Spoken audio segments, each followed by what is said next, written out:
दोस्तों 1857 राजस्थान अध्ययन में हम पढ़ रहे थे। पहले अध्याय में 1857 की क्रांति के बारे में, आज उससे आगे पढ़ेंगे। एक अध्याय अपने पढ़ चुके हैं, कहने का मतलब अब एक क्लास हो चुकी है, आज सेकंड क्लास है। सेकंड क्लास में हम पढ़ रहे थे, तो वहाँ पे बात करते हैं। आज बात करते हैं हम तुंगा के युद्ध तक हम देख चुके थे कि 1787 में राजपूतों और ने संगठित होकर तुंगा नामक स्थान पे मराठों को परास्त कर दिया। तो तुंगा नामक युद्ध कब हुआ? 1787 में। और 1751 ईस्वी के बाद मराठा शक्ति क्षीण होने लगी। इसी समय दक्षिण भारत में अंग्रेजों ने अपने पैर जमा लिए और राजस्थान में घुसने का प्रयास कर रहे थे। राजस्थान के राज्यों में उत्तराधिकार के संघर्ष और सामंती प्रतिस्पर्धा के कारण उनकी राजनीतिक स्थिति कमजोर हो गई। 1791 ईस्वी में अंबाजी इंगले ने मेवाड़ के महाराणा को सहयोग दिया। फलस्वरूप डूंगरपुर, बांसवाड़ा, प्रतापगढ़ आदि क्षेत्रों पर मेवाड़ के महाराणा का अधिकार हो गया, परंतु रियासती घरानों के आपसी वैमनस्य के कारण अंबाजी इंगले पूर्ण सफलता नहीं पा सके और 1795 ईस्वी में मेवाड़ पर चुंडावतों का अधिकार हो गया। अतः उनका अन्य शासकीय समूह के साथ संघर्ष शुरू हो गया। 1802 ईस्वी में अमीर खां पिंडारी ने नाथद्वार पर अधिकार कर लिया और भीम सिंह रियासती घरानों के आपसी वैमनस्य को नियंत्रित नहीं कर पाए। उस समय नाथद्वारा जो राजसमंद के अंदर है और जो मेवाड़ के अंदर था, और मेवाड़ के उस समय शासक थे भीम सिंह। तो भीम सिंह के रियासती घरानों के आपसी वैमनस्य को नियंत्रित नहीं कर पाया और 1803 ईस्वी में मेवाड़ के शासक ने जयपुर नरेश, और 1803 ईस्वी में मेवाड़ के जो शासक थे भीम सिंह, इन्होंने जयपुर के जो नरेश थे उनके माध्यम से अंग्रेजों से संधि करने का प्रयास किया कि अब मराठों से बचने का एक ही उपाय है कि अंग्रेजों से संधि कर लिया जाए, पर वे असफल रहे, यानी अंग्रेजों से संधि नहीं कर पाए। और 1793 ईस्वी से 1813 ईस्वी के मध्य जोधपुर की अव्यवस्था का मुख्य कारण वहाँ पे सामंती प्रतिस्पर्धा, संकीर्णता और उत्तराधिकार संघर्ष रहा। दोनों ही पक्षों ने भाड़ेत सैनिकों को ऊंची धनराशि देकर अपनी ओर मिलाने का प्रयास किया। भाड़ेत का मतलब होता है यानी पैसे देकर सेनाओं को खरीदना और युद्ध लड़वाना। परिणाम स्वरूप राज्य आर्थिक संकट से गिर गया, यानी जोधपुर की स्थिति बहुत खराब हो गई थी। उसके बाद बात करते हैं अपन राजस्थान के शासकों ने मराठों के बढ़ते आतंक से मुक्ति पाने के लिए मराठों के जो शत्रु थे विदेशी यानी अंग्रेज से मित्रता करने का प्रयास किया। यानी राजस्थान के जो शासक थे वो मराठों के आक्रमण से परेशान हो गए थे, तो उन्होंने सोचा कि साहब मराठों से बचने का एक ही उपाय है कि जो विदेशी अंग्रेज यानी इनसे मित्रता कर ली जाए। तो सर्वप्रथम जो जयपुर के महाराजा थे पृथ्वी सिंह ने 1776 ईस्वी में अपने एक प्रतिनिधि को गवर्नर जनरल के पास भेजा और अंग्रेजों से मैत्री करने की इच्छा प्रकट की। जोधपुर राज्य ने भी ऐसा प्रयास किया, पर वह सफल नहीं हुआ और 1803 ईस्वी में अपनी नीति परिवर्तन कर अंग्रेज भी राजपूत राज्यों से संधि करने के इच्छुक हो गए। अब अंग्रेजों ने सोचा कि पहले तो राजपूत संधि करना चाहते थे, लेकिन अंग्रेजों ने की नहीं, लेकिन अब अंग्रेज खुद राजपूतों से संधि करने के इच्छुक हो गए। और नवंबर 1803 ईस्वी में अंग्रेज सेनापति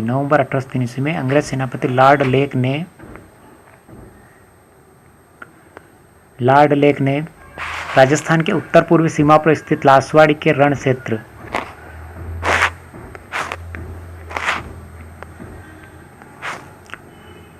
में सिंधिया को निर्णायक रूप से पराजित किया। राजस्थान के उत्तर पूर्वी सीमा पर स्थित लासवाड़ी के क्षेत्र में सिंधिया को निर्णायक रूप से पराजित किया। यानी किसने पराजित किया था? ये अंग्रेजों ने पराजित किया था, यानी लासवाड़ी का जो युद्ध है इसमें पराजित हो गए।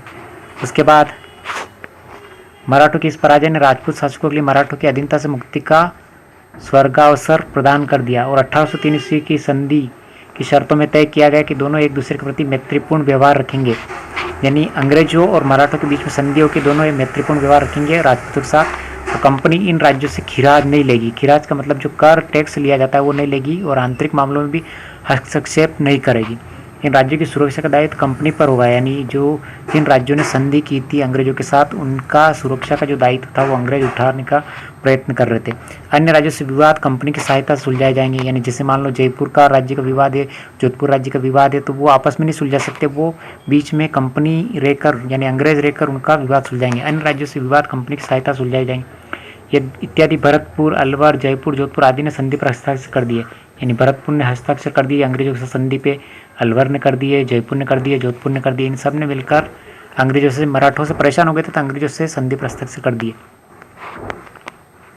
और 1811 ईस्वी में सेटन के स्थान पर चार्ल्स मेटकाफ दिल्ली का रेजिडेंट बना। उसने गवर्नर जनरल लॉर्ड मिंटो को सुझाव दिया, यानी लॉर्ड मिंटो उस समय क्या थे, गवर्नर जनरल थे लॉर्ड मिंटो, कि मराठा अमीर खां पिंडारियों की विध्वंसकारी कार्रवाई को समाप्त करने के लिए ब्रिटिश संरक्षण में राजपूत राज्यों का एक संघ बना लिया जाए, कि मराठों का एक संघ बना लिया जाए जो पिंडारियों के आक्रमण, यानी पिंडारी जो आक्रमण कर रहे थे राजपूत शासकों पे, उनसे लड़ने के लिए। लेकिन ऐसा कुछ हुआ नहीं और तत्कालीन गवर्नर लॉर्ड हेस्टिंग सभी विरोधियों का दमन करके भारत में कंपनी की सर्वोच्च सत्ता स्थापित करना चाहते थे, किंतु यह तभी संभव था कि जब होलकर और सिंधिया को उनके राज्यों में सीमित कर दिया जाए।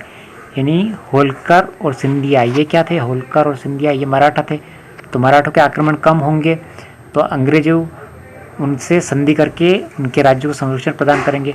तो पिंडारियों की शक्ति का दमन किया जाए, यानी इनकी शक्ति सीमित कर दी जाए और पिंडारियों से कौन लड़ेंगे, अब मराठे के बजाय अंग्रेज लड़ेंगे। किसके लिए लड़ेंगे, राजपूत शासकों के लिए। इसके लिए राजपूत राज्यों को संरक्षण में लेना अंग्रेजों के लिए अनिवार्य था, क्योंकि वे राज्य सिंधिया, होलकर और पिंडारी के प्रभाव क्षेत्र में थे। अतः अंग्रेजों ने 5 नवंबर 1817 ईस्वी को होलकर से नई संधि करके राजस्थान के राज्यों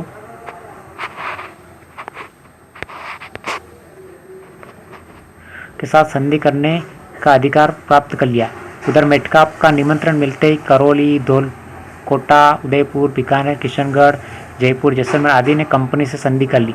सबसे अंत में 1823 ईस्वी में सिरोही ने संधि की थी। यह आपके मोस्ट इंपोर्टेंट प्रश्न बनता है कि सबसे अंत में संधि करने वाला राज्य कौन सा था। तो सबसे अंत में संधि करने वाला राज्य जो था वो था सिरोही। इस प्रकार 1817 से 1823 ईस्वी के दौरान राजस्थान पर स्थापित यह ब्रिटिश आधिपत्य 1947 में स्वतंत्रता प्राप्ति तक अक्षुण्ण रहा। यानी 1823 में जो संधि की गई थी ये 1947 तक यानी देश अंग्रेजों का गुलाम रहा। उस समय की संधि यानी इतने समय तक अंग्रेजों का शासन राजस्थान में रहा और राजस्थान के अंदर अंग्रेजों का नियंत्रण रहा। अब देख सकते हैं कि जिस समय 1857 की क्रांति हुई उस समय किस रियासत में कौन कौन से राजा थे। राजस्थान में क्रांति के समय रियासती शासक की बात करते हैं अपन तो कोटा के अंदर उस समय राम सिंह थे, जोधपुर की बात करते तख्त सिंह, भरतपुर में जसवंत सिंह, उदयपुर में स्वरूप सिंह, जयपुर में राम सिंह द्वितीय, सिरोही में शिव सिंह और धौलपुर में भगवंत सिंह, बीकानेर में सरदार सिंह, करौली में मदन पाल, टोंक में नवाब वजीरुद्दौला, बूंदी में राम सिंह और अलवर में विनय सिंह। इसके अलावा जैसलमेर की बात करते हैं तो जैसलमेर में रणजीत सिंह, झालावाड़ में पृथ्वी सिंह, प्रतापगढ़ में दलपत सिंह, बांसवाड़ा में लक्ष्मण सिंह और डूंगरपुर में उदय सिंह।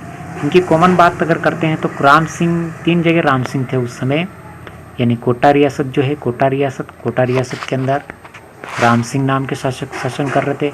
उसके बाद जयपुर की बात करते हैं, जयपुर के अंदर राम सिंह द्वितीय शासन कर रहे थे और बूंदी की बात करते हैं तो बूंदी के अंदर भी राम सिंह का शासन था। यानी इन राजाओं का शासन था जिसमें 1857 की क्रांति हुई। तो 19वीं सदी के आरंभ में 20 रियासतें थी, यानी 20 रियासतें थी। इनमें से 17 राजपूत थे, 2 जाट थे और 1 मुस्लिम शासक थे। इन राज्यों के साथ संधि की गई और संधियों में कुछ सामान्य शर्तें थी जो कुछ विशिष्ट राज्यों से संबंध थी। संधि की शर्तें क्या क्या थी, किस प्रकार की थी, उस संधि की शर्तों के बारे में अपन बात करते हैं। अंग्रेजों के साथ जो राजपूत राजाओं ने संधि की थी उन संधि में क्या क्या नियम थे। यानी संधि द्वारा रियासती शासकों ने अंग्रेजों की सर्वोच्चता स्वीकार कर ली, यानी अंग्रेज शक्तिशाली स्वीकार कर लिया। अंग्रेजों ने रियासती राजाओं का वंशानुगत राज्याधिकार स्वीकार कर लिया, यानी राजा का पुत्र ही राजा बनेगा। अंग्रेजों ने कहा कि वो हस्तक्षेप नहीं करेंगे कि राजा का पुत्र ही शासक बनेगा। अंग्रेजों ने बाहरी आक्रमण से प्रत्येक राज्य की सुरक्षा करने और आंतरिक शांति एवं व्यवस्था बनाए रखने की सहायता का आश्वासन दिया। संधि करने वाले प्रत्येक राज्य में एक अंग्रेज पॉलिटिकल एजेंट, यानी एक अंग्रेज पॉलिटिकल एजेंट रखना तय किया गया, यानी एक अंग्रेज अधिकारी उस राज्य में रहेगा जिसके साथ संधि की गई। साथ ही यह आश्वासन भी दिया गया कि पॉलिटिकल एजेंट उनके राज कार्यों में हस्तक्षेप नहीं करेंगे। यानी पहले तो अंग्रेजों ने कहा कि वो राज कार्य में हस्तक्षेप नहीं करेंगे, लेकिन बाद में आप देखते जाओ क्या करेंगे, वो हस्तक्षेप भी करेंगे और सब कुछ करेंगे। अगला पॉइंट था ब्रिटिश संरक्षण के बदले रियासती शासकों को अपने विदेश नीति अंग्रेजों को सौंपनी पड़ी और अपने आपसी विवादों को अंग्रेजों के मध्यस्थता हेतु प्रस्तुत करने का वादा करना पड़ा। यानी बाद में ये स्थिति आ गई कि धीरे धीरे वैमनस्य आपस में पारिवारिक कलह थी, उनमें पारिवारिक कलह को भी अंग्रेजों के माध्यम से मध्यस्थता के रूप में उनको खत्म किया जाने लगा। यानी अंग्रेज मध्यस्थता का रूप हस्तक्षेप करने लगे। आवश्यकता पड़ने पर रियासती शासक अपने राज्य के समस्त आवश्यकता पड़ने पर रियासती शासक अपने राज्यों के समस्त सैनिक साधन अंग्रेजों को सुपुर्द कर देंगे। यानी जब जरूरत हो, यानी अंग्रेजों का किसी और शासक से युद्ध हो तो जिस शासक ने संधि कर रखी वो सारा साधन अंग्रेजों को सुपुर्द कर देगा।